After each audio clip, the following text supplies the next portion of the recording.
সবাইকে আমন্ত্রণ Waker footwear presents lifestyle 24 এ জীবনযাপনের নানা খবর নিয়ে সাথে আছি আমি সূচনা হাসান। কথায় আছে মামা বাড়ি আবদার, মানে সহজেই যেন সব ইচ্ছে পূরণ। বাস্তবে এমনটা খুব কমই হতে দেখা যায়। তবে যদি খেতে চান সব রকমের মজাদার খাবার খুব সহজলভ্যে, তবে আপনার জন্য আছে মামা হোটেল। মাত্র 120 টাকায় যেখানে মেলে হাঁস ভুনা, খাসির রেজালার মতো মজাদার সব খাবার।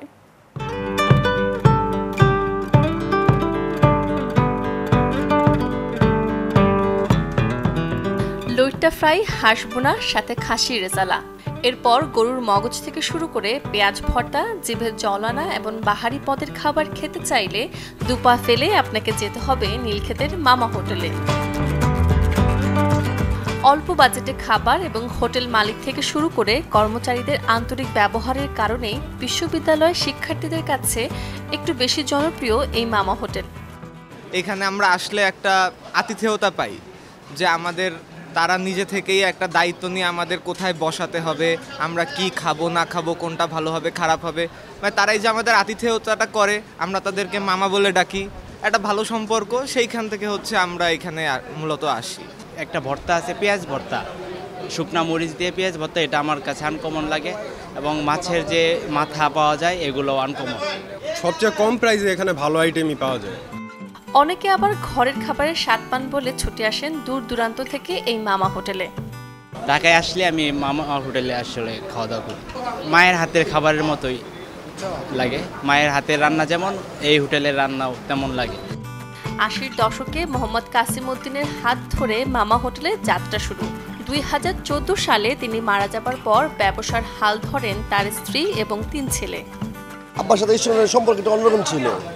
সেই ছোট্ট একটা দোকান দিছে এই রোডের মাথায়, সেই দোকানে এখানে দিছে, বড় একটা দোকান দিছে। আমার মা বাবার সাপোর্ট সম্পূর্ণ দেয়, এখনো দিয়ে যাচ্ছে। সম্পূর্ণ যা আছে সব আমার আম্মাই করে। সীমিত লাভে বেশি বিক্রি, এই হচ্ছে এত জনপ্রিয়তার মূল সূত্র। সবগুলি ভর্তা ফ্রি এবং খাবারের সুস্বাদু আছে, মশলা বেশি না। আর বিশেষ করে যে আমরা যে খাবার খাই, যে মশলা টশলা দিয়ে যে ক্ষতিকারক, এটা আমরা কনফার্ম যে এখানে কোনো ক্ষতিকারক কোনো কিছু নাই। বাবার থেকে আসছে, মানে একটা ঐতিহ্য হিসাবে দাঁড়িয়ে গেছে এটা আর কি, মানে রক্তের সাথে মিশে গেছে। ডাল ভর্তা আর পেঁয়াজ ভর্তা, এই দুইটা মানে তাদের চাই। মাত্র 100 থেকে 120 টাকাতেই হবে দুপুরের ভোজ, সাথে নানা রকম ভর্তা ফ্রি। এই সুযোগটি সপ্তাহে 6 দিন খুব সহজে পেলেও শুক্রবার পোহাতে হবে বেশ ভিড়। সূচনা হাসান, চ্যানেল 24, ঢাকা। চুল ঝরে পড়ার সমস্যায় কখনো দোষ দিচ্ছেন কেমিক্যাল পণ্যের, কখনো বা ভাবছেন পানিতে অতিরিক্ত আয়রন, কিংবা না জেনে বুঝে খাচ্ছেন বিভিন্ন সাপ্লিমেন্ট। জানেন কি ভিটামিন ই এর অভাবে যেমন চুলের নানা অসুবিধে দেখা দেয়, তেমনি আপনার খাদ্য তালিকায় থাকা প্রতিদিনের কিছু খাবারও কিন্তু দায়ী এ চুলের সমস্যার। জানাবো যেসব খাবার নিয়মিত গ্রহণের ফলে মারাত্মক ক্ষতি হচ্ছে আপনার চুলের। নিয়ম করে তেল দেয়া, রোজ শ্যাম্পু করা সহ চলে চুলের নানা যত্নআত্তি। তবু কোনোভাবেই ঠেকানো যাচ্ছে না চুল পড়া। সেক্ষেত্রে নজর দিতে হবে রোজকার ডায়েটে। চুল পড়ার সমস্যা রুখতে এড়িয়ে চলতে হবে নির্দিষ্ট কিছু খাবার, যেমন চিনি, স্বাস্থ্যের পক্ষে যা অত্যন্ত ক্ষতিকর। বেশি চিনি খেলে যেমন সহজে ওজন বেড়ে যায়, তেমনি বয়সের আগে টাক পড়ে যাওয়ার প্রবণতাও দেখা যায় এই চিনির জন্যই। চিনি ছাড়ার পাশাপাশি মিষ্টি, কেক, কুকিজ, চকোলেট খাওয়ার পরিমাণও লাগাম টানা জরুরি। ময়দা দিয়ে তৈরি খাবার যাতে বেশি পরিমাণে গ্লাইসেমিক রয়েছে, চুলের স্বাস্থ্যের পক্ষে তা ক্ষতিকর। এই খাবারগুলো বেশি খেলে হরমোনের গন্ডগোল হয় এবং তাতে চুল পড়া আরও বেড়ে যায়। তাই রোজকার ডায়েটে কেক, পাউরুটি, পাস্তা, নুডলস, পিৎজা যত কম রাখা যায় ততই ভালো। চুলে মূলত যে প্রোটিন থাকে সেটা কেরাটিন। বেশি পরিমাণে অ্যালকোহল গ্রহণে প্রোটিনের একটা খারাপ প্রভাব পড়ে। এতে চুলে ঔজ্জ্বল্য কমে যায়, চুল পড়ার সমস্যাও বেড়ে যায়। বাজারে চলতি যে কোনো বোতলে ঠান্ডা পানীয় বেশি খেলে চুলের স্বাস্থ্যের ওপর তার প্রভাব পড়ে। এছাড়াও চপ, সিঙ্গারা, egg roll, chips, burger, french ফ্রাইয়ের মতো খাবার যারা বেশি খান, তাদের চুলের অবস্থা খুব বেশি দিন ভালো থাকার সম্ভাবনা কম। বেশি তেল, লবণ বা ময়দা দিয়ে তৈরি খাবার খাওয়া থেকেও বিরত থাকুন, তাতে এড়াতে পারবেন বাড়তি চুল পড়াও। Desk report, channel 24। আম, কাঁঠাল, লিচু যদি খেতে চান তবে এক্ষুনি চলে যান গুলশানের রেনেসেন্স হোটেলে, কারণ সেখানে চলছে সামার টাইম ফুডনেস নামের আয়োজন, যা চলবে পুরো জুন মাস জুড়ে। গরমের সময়কে মাথায় রেখে বিভিন্ন রকমের ফলের বাহারি মেনু থাকছে হোটেলটির প্রত্যেকটি আউটলেটে। জিবিসি লবি ক্যাফেতে থাকছে বাহারি মকটেল, শেক, আইস টি এবং ডেজার্ট। এছাড়াও বাহারি মাল্টি কুজিন রেস্টুরেন্টে রয়েছে ফ্রুট থিমের বুফে, যেখানে বিভিন্ন রকমের ইন্টারন্যাশনাল কুজিনের আইটেম। ভোজন রসিকদের জন্য রয়েছে একটি কিনলে একটি ফ্রি ও একটি কিনলে দুইটি ফ্রির মতো অফার। আছে বিভিন্ন ব্যাংকের কার্ড হোল্ডারদের জন্য আকর্ষণীয় ছাড়। এবারের আয়োজনে ভিন্ন মাত্রা যোগ করেছে শেফদের নতুন নতুন রেসিপি, যেখানে প্রতিটি রেসিপির সাথে আছে নানা রকমের ফলের ছোঁয়া। বাতাসে বিরিয়ানির সুগন্ধ আর দোকানের চোখ পড়তেই লাল কাপড়ে ঢাকা বিরিয়ানির পাতিল। ব্যাস, আর কি নিজেকে আটকে রাখা যায়? গরম গরম এক প্লেট বিরিয়ানির সাথে কাটা সালাদে যে পৃথিবীটা স্বর্গময়। দর্শক, আজ আপনাদের জানাবো বিরিয়ানির পাতিলে লাল কাপড়ের রহস্য, কেন ঢেকে রাখা কাপড়টি লাল রঙের হয়, জানাবো এবারে সেই গল্পটা। দোকান থেকে বিরিয়ানি কিনতে গিয়ে নিশ্চয়ই হাঁড়িতে জড়ানো লাল কাপড় চোখে পড়েছে বারবার, কিন্তু কখনো কি প্রশ্ন জেগেছে বিরিয়ানির হাঁড়িতে কেন লাল কাপড় জড়ানো? এর পেছনে অবশ্য রয়েছে বড় একটি কারণ, যদিও তা অনেকেরই অজানা। আপনি যদি বিরিয়ানি প্রেমী হন তাহলে জানতে হবে বই কি। লাল রং বরাবরই আভিজাত্যের প্রতীক। বিদেশ থেকে বিশেষ কোনো অতিথি এলেও অভ্যর্থনা জানানো হয় লাল গালিচায়। তবে অনেকেরই বিশ্বাস বিরিয়ানির হাঁড়িতে লাল রঙের কাপড় বাঁধা হয় মানুষের দৃষ্টি আকর্ষণের জন্য। আবার কেউ কেউ মনে করেন এই ধারণা একেবারেই ভুল।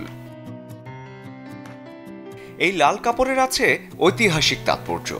মোগল সম্রাট হুমায়ুন সাম্রাজ্য হারিয়ে ইরানে আশ্রয় নিয়েছিলেন। তখন তাকে পারস্য সম্রাট উষ্ণ অভ্যর্থনা জানান, আর সম্রাটের সামনে খাবার পরিবেশনের সময় রূপালী পাত্রের খাবারগুলো লাল কাপড়ে ঢেকে নিয়ে আসা হয়, যা দেখে মুগ্ধ হন হুমায়ুন। পরবর্তীতে মুঘল সাম্রাজ্যেও এই রীতি চালু হয়। খাবার পরিবেশনের এই প্রথা ও রঙের ব্যবহার লখনৌ শহরের নবাবরাও অনুসরণ করতে শুরু করেন। মূলত রাজকীয় ও দামি খাবার বোঝাতে বিরিয়ানির হাঁড়ির গায়ে লাল কাপড় জড়িয়ে রাখার চল শুরু হয় তখন থেকেই। বিরিয়ানির সেই আভিজাত্য এখনো বর্তমান। Desk report, channel 24। Glass skin আর গ্লোয়িং চেহারায় সোনাক্ষী সিনহা নজর কাড়েন সবার। কি করেন তিনি এই মসৃণ ত্বক ধরে রাখতে, এমন প্রশ্নটাও কিন্তু অনেকের মনেই থাকে। আজ এই বলিউড অভিনেত্রীর 37তম জন্মদিন। বিশেষ দিনে জানাবো তার রূপচর্চার গল্প।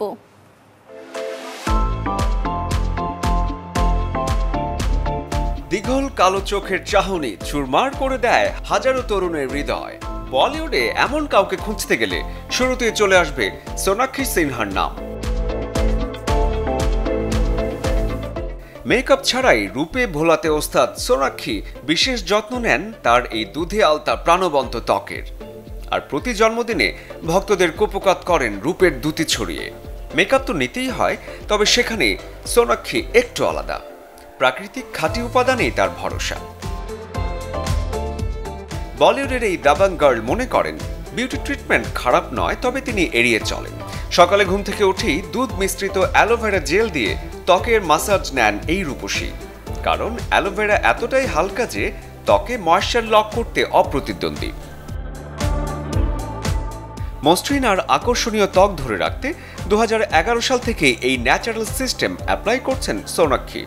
অ্যালোভেরাতে যে কোনো ক্ষত কিংবা দাগ মুহূর্তে মিলিয়ে যায়। এই রহস্যটি অবশ্য সোনাক্ষী নিজেই ফাঁস করেছিলেন ভোগ ইন্ডিয়া ম্যাগাজিনে। সুন্দর ত্বকের পাশাপাশি সোনাক্ষীর চুলের মায়াতেও কিন্তু ডুব দেন অনেক ভক্ত। দাবাং গার্লের ঝলমলে চুলের পেছনেও আছে অ্যালোভেরার অবদান। মাথার স্কাল্পে নিয়মিত অ্যালোভেরা ব্যবহারে খুশকি থেকে মুক্তি তো বটেই, চুলের স্বাস্থ্য নিয়েও সোনাক্ষী থাকেন নিশ্চিন্ত। সতেজতা আর ভালোবাসার গল্পের নায়িকা সোনাক্ষী সিনহার জন্মদিনে রইল শুভেচ্ছা। শরীফুল হক, চ্যানেল 24। আয়োজন শেষ করব, তবে এক নজরে দেখব সোমবার কোথায় কোন মার্কেট কিংবা শপিং জোন থাকবে বন্ধ।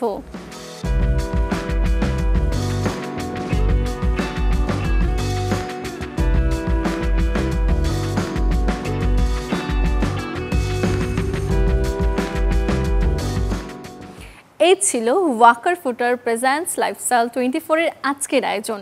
জীবনযাপনের নানা খবরের সাথে দেখা হবে আগামীকাল। সে পর্যন্ত সবাই ভালো থাকুন, সুস্থ থাকুন, অবশ্যই চোখ রাখুন চ্যানেল 24 এর পর্দায়।